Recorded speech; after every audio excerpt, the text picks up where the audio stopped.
Yen, awak gagal lagi dalam ujian kali ni. Kalau awak gagal lagi, nanti awak mungkin tak boleh sekolah di sini.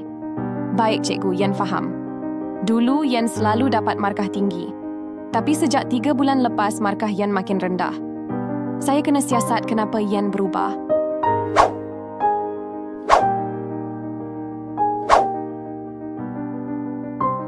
Kenapa Yen kena buat banyak kerja sambilan? Saya kena bincang dengan ibu Yen.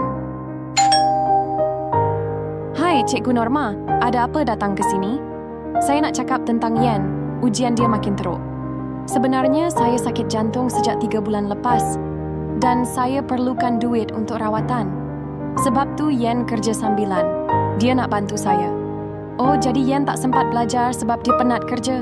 Maafkan Yen, cikgu. Dia cuma nak tolong saya. Tak apa, saya faham sekarang. Yen, ini untuk kamu. Apa ni, Cikgu Norma? Ini tabung derma. Cikgu Norma dah cerita pada semua murid tentang apa yang Yen lalui. Kami semua kumpul duit untuk bantu ibu Yen. Sekarang, Yen tak perlu risau pasal duit lagi.